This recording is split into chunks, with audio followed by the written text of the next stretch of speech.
his approach is focused heavily on jobs and rewarding people who would bring jobs into communities. Does this extend to black, brown, to Asian communities, or is this a one-sided proposition from your view? Right now, it's a one-sided proposition. Several years ago, when we were putting together the so-called recovery package, the stimulus bill,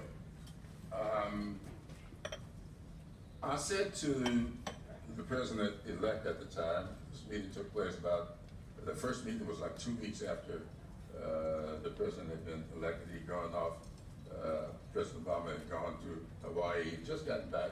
The day after he came back from his R&R, he had this, it was a bicameral, bipartisan meeting.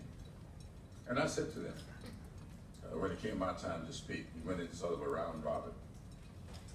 I said, now, I'm one of the few Democrats I know that is not all that enamored with Franklin Roosevelt. I am a Harry Truman Democrat. Now, they were a little taken aback by that. And I said to them, let me tell you why. The New Deal was a raw deal for the people that I represent. Mm-hmm. Now, a lot of people will never look at that. They just talk about how we came out of the Depression. Why is it that we came out of that Great Depression with the South still suppressed? Well, the majority of the South were black people in the 1930s. The majority of South Carolina was black. At one point, 2/3 of South Carolina General Assembly was black.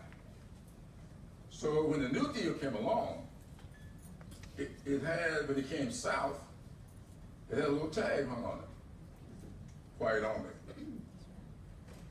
You go back to Civilian Conservation Code, white only. Work Projects Administration, WPA, white only. And I think it summed up best for me when Truman was president. One of his biggest antagonists was J. Strom Thurmond. Strom Thurmond was a big supporter of Franklin Roosevelt. So a reporter stopped Thurmond one day and said, now, Senator, you got to explain to me, why is it that you were such a big supporter of Roosevelt and you hate Harry Truman?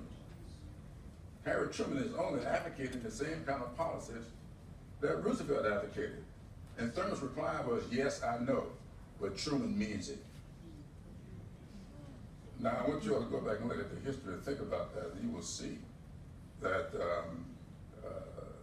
and this is what I shared with the president that day, President-elect.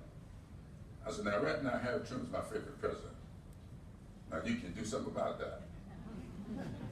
And the only way you can change my mind, is to target recovery resources into the needy communities. And that's where the 10-20-30 formula came from. Because I'm looking at the census, and they talk about all these persistent poverty counties. And they would define a persistent poverty county by being a county where 20% or more of the population has been stuck beneath the poverty level for the last 30 years. So I said, why don't we target at least 10% of all the money that we appropriate here into those counties where 20% or more of the population has been stuck beneath the poverty level for 30 years. And I argued vehemently for that. Of course, they didn't want to do it. They did allow sort of an experiment and gave me 4 counts to apply that formula in. It had a tremendous success.